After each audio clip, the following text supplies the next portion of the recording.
Last video आपने cover कर लिया है ना, वहाँ तक सब कवर हो गया है, एकदम ओके है, डन है। आगे स्टार्ट करते हैं। अभी बुक से स्टार्ट करना शुरू करते हैं। अभी तक तो बुक से अलग पढ़ रहे थे।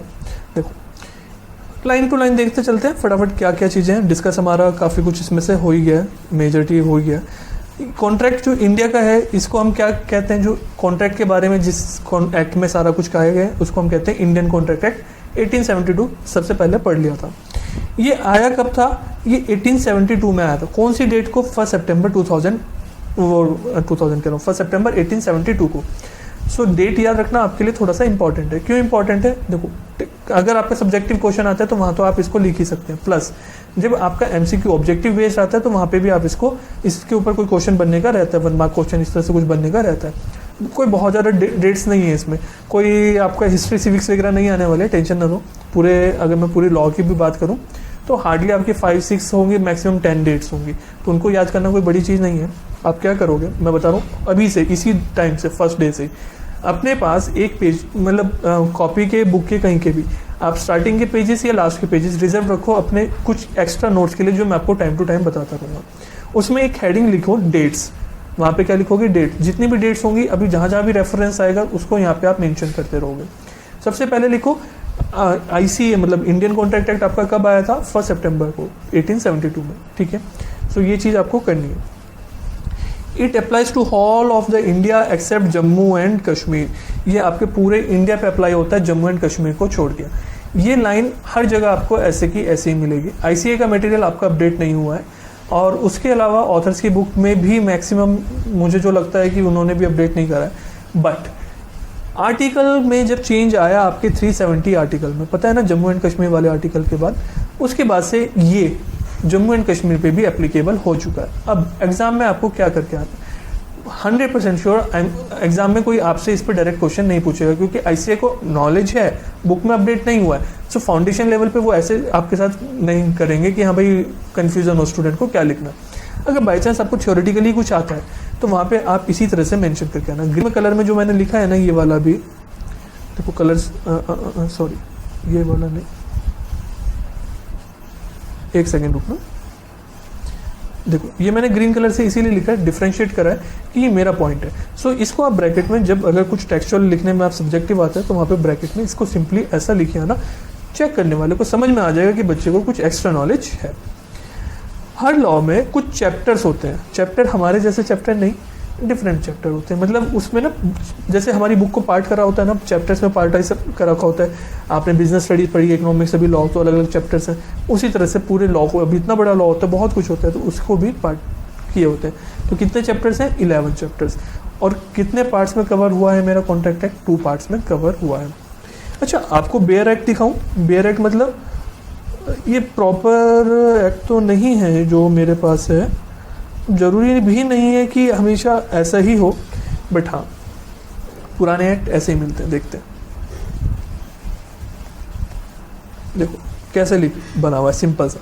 Law commission of India 13 report, contract act 1872, ये इसके बारे में स्टार्टिंग में लिखा है, मिनिस्टर वगैरह को लिखा है। कंटेंट, ये इंडेक्स है, कितना बोरिंग सा इंडेक्स है ना। हमने जो इंडेक्स बनाया कितना कलरफुल बनाया, कलर बुक प्रिंट करनी चाहिए थी, नहीं ऐसे ही आते हैं, सिंपल आते हैं। अभी मतलब ऐसा नहीं है कि आज भी ऐसी है, आज ऐसा नहीं है। GST का आप एक्ट देखेंगे तो वो टेक्सचुअल, उसकी थोड़ी सी प्रेजेंटेशन अच्छी है, क्योंकि ये पुराने टाइम पे टाइपराइटर के थ्रू होकर फिर स्कैन होकर वो फ़र्क है। अभी टेक्स्ट HD में चलता है, आपका PDF फाइल आ जाती है नॉर्मल डाउनलोड होकर, बट फॉर्मेट आज भी यही रहता है। मुझे मेन किससे बात करनी है? फॉर्मेट से। देखो पार्ट 1, ये पार्ट 1 की बात कर रहा है यहाँ पे, अभी इसके बारे में सारी बातें हुई। फिर सेक्शंस वगैरह आएंगे, अभी हम देखेंगे सेक्शन वगैरह के भी रेफरेंस लेंगे, तो यहाँ पे सब चीज़ें लिखी होती हैं। ये स्टार्टिंग अभी चल रही है, तो देख रहे हो ना कैसे बोरिंग से स्टाइल में कैसे लिखा होता है सब कुछ। और इसकी लैंग्वेज पढ़ोगे ना, कुछ समझ में नहीं आएगा। देखें एक बार, The law revision committee commented that on agreement to keep an offer open for a definite period of time or until the occurrence of some specific event should be enforceable, even where there is no consideration to support. कितना मुश्किल सा, अलग सा कैसा लिखा होता है ना इसमें, तो वो दिक्कत रहती है। एक सेकंड रुको ना, क्या ओपन करना था मुझे? हाँ, क्लियर है ये वाली बात?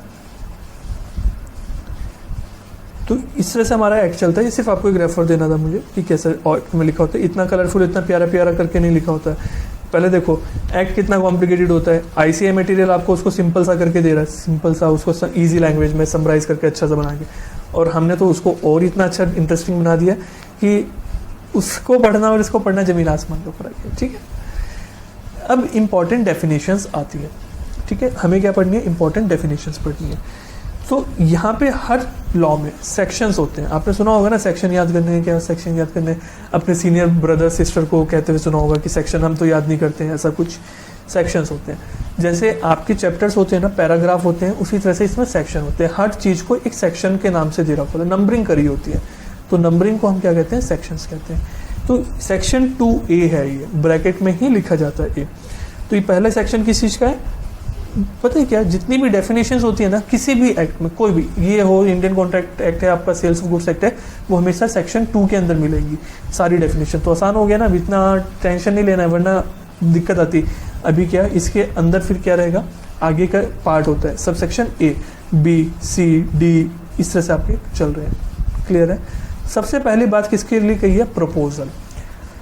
नोट डाउन करो, कहाँ पे करोगे? जहाँ आपका मन करेगा। ऑफर और प्रपोजल सेम चीज होती है। जो हमने वो डायग्राम बनाया था ना, वहाँ पे उसमें नोट कर सकते हो। ऑफर के ब्रैकेट में क्या लिख सकते हो? प्रपोजल। प्रपोजल और प्रॉमिस फर्क है, ऑफर और प्रपोजल सेम है। प्रपोज करना, ऑफर करना सेम है।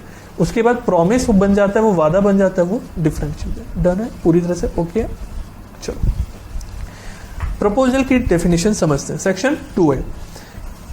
अब देखो, पहले एक बार मैं प्लेन रीडिंग कर दूं। ये पूरी की पूरी कैसे है? जब आप लॉ में देखेंगे या अपनी आईसीए की बुक में देखेंगे या इवन एग्जाम में लिख के आएंगे, बिना लाइन ब्रेक के करके लिखेंगे। मैंने तो एक एक लाइन अलग अलग लिखी है ना, पूरा कंटिन्यूटी में लिख के आओगे। यहाँ पे मैंने आपको थोड़ा इजी हो जाए पढ़ने के लिए इसलिए करा। पढ़ के देखें एक बार, रीडिंग करके देखते हैं कितना समझ में आता है। When one person signifies to another, एक पर्सन सिग्निफाई करता है दूसरे पर्सन को, his willingness to do or to abstain from doing anything with a view to obtaining the assent of that other to such act or abstain, he is said to make a proposal। आसान सी है, याद होगी। Sir क्या जी मजाक कर रहे हो क्या? ये तो समझ में भी नहीं आया। सब सिर के ऊपर से गया तो मकान के ऊपर से गया है, ऐसा ऐसे पढ़ना पड़ेगा। हाँ बच्चा, ये तो शुरुआत है, पहली डेफिनेशन है, ऐसे ही करनी पड़ेगी। इससे मुश्किल डेफिनेशन आएंगी। डराऊं क्या अभी आपको?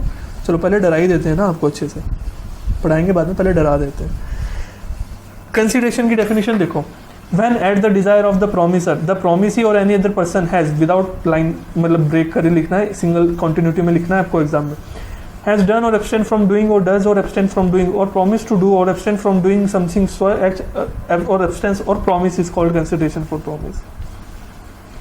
गड़बड़ है, इतना सारा याद रखना ना बहुत मुश्किल हो जाता है एग्जाम में, डेफिनेशन ही नहीं याद होती है। इसलिए मैंने इसको अपनी तरफ से मैक्सिमम कोशिश करके इजी बनाया। मैंने इसको लाइन को ब्रेक करा है, आपको रीड करना। मैं एक एक डेफिनेशन पे इतना टाइम देने वाला हूँ बहुत, ठीक है। फिर उसके बाद मैंने इसमें भी कलरिंग कर दी। कलरिंग से आपको बहुत रहेगी। मैंने आपकी मेहनत मैक्सिमम अपनी तरफ से कर दी है। सारी जितनी मेहनत आपको करनी थी ना वो इसमें मैंने करी है। एक एक चैप्टर लिखने में 2-2 3-3 दिन लग जाते हैं। मतलब चैप्टर क्या, मैं अगर कहूँ 2-3 पेज लिखने में मुझे 3-3 दिन लग जाते हैं। तो मेहनत तो लगती है। अब इतनी बड़ी बुक लिखने में कब से बना रहे हैं समझो। When one person signifies to another, जब एक पर्सन, मैं पेन लेके आ रहा हूँ आपके पास, एग्जाम्पल क्या ले रहे हैं, मैं पेन बेचने की बात कर रहा हूँ आपको। When one person signifies to another, signifies मतलब दूसरे को बताता है, जाहिर करता है अपनी इच्छा। वन पर्सन, इसके ऊपर लिखो ए। अगर आपके पास बुक नहीं है, डिपेंड करता है क्लासेस का आप कैसे ले रहे हो। जिस मतलब जैसे जिस टाइम क्लास रिकॉर्ड हो रही है उस टाइम बुक अवेलेबल नहीं थी, सो आप क्या करेंगे, इसको अपने पास नोट डाउन कर लेंगे या आईसीए का मॉड्यूल पिक करें। लैंग्वेज आपको मैक्सिमम जगह सेम मिलेगी क्योंकि लैंग्वेज लॉ की लिखी है। जो कानून में लिखा है, सी इंस्टीट्यूट ने भी वही लिखा, मैंने भी वही लिखा, आपको एग्जाम में भी वही लिख के आना। उसी को बस मैटर करता है किस तरह से बाइफरकेट करा है। ठीक है, बात समझ में आई? वहाँ पे मार्क कर सकते हो, वरना कॉपी में नोट डाउन कर लो ना। वैसे आज तक भी तो करते आए हो, क्या दिक्कत है? क्लास के बाद आराम से नोट डाउन कर लेना इसको। बुक तो आपको वैसे तो पीडीएफ में अवेलेबल है ही, तो वहाँ से कॉपी में नोट डाउन पूरा अपने नोट्स प्रिपेयर कर लो। When one person signifies to another, जब एक पर्सन दूसरे पर्सन को क्या करता है, सिग्निफाई कर देता है, बता देता है, इच्छा व्यक्त करता है। हिज विलिंगनेस टू डू, मैं अपनी इच्छा व्यक्त कर रहा हूँ कुछ करने की, क्या करने की, आपको सामान डिलीवर करने की। ग्रीन लाइन नहीं पढ़नी है, ब्लू क्या आगे ब्लू, टू डू एनीथिंग, कुछ करने की, विद द व्यू, किस इंटेंशन से मैं आपको वो बात बताऊँ ना, बता क्यों आप होते कौन हो, मैं आपको क्यों, सिर्फ आप ही को क्यों, किसी और को क्यों नहीं बता रहा हूँ। With option view to obtaining, किस लिए, ऑब्टेन करने का, assent of that other person, सामने वाले पर्सन की, मतलब आपकी क्या करने के लिए, एसेंट, एसेंट मतलब हामी, यस, आपकी ये चाहिए, मैं आपको कह रहा हूँ आप मुझसे खरीदोगे क्या ये जो भी मैं बेच रहा हूँ पेन, क्यों बता रहा हूँ, मेरी इच्छा है कि आप हाँ कर दो, बस इस इंटेंशन से बताऊंगा कि आप मुझे ना कर दो, नहीं ना, फिर मैं ऑफर ही क्यों करूंगा। आप जो वो लड़का की मैं प्रपोज करा क्यों करा, इस इंटेंशन से अपने मन की बात बताई ताकि सामने वाला उसको एक्सेप्ट कर ले। टू सच एक्ट, मतलब आप क्या हाँ किस चीज़ के लिए कर दो, इस एक्ट के लिए जो मैं कर रहा हूँ, मतलब मैं क्या कर रहा हूँ, आपको सेल करने की बात कर रहा हूँ। He is said to make a proposal, ये क्या कहलाएगा कि मैं आपको क्या कर रहा हूँ, प्रपोजल कर रहा हूँ।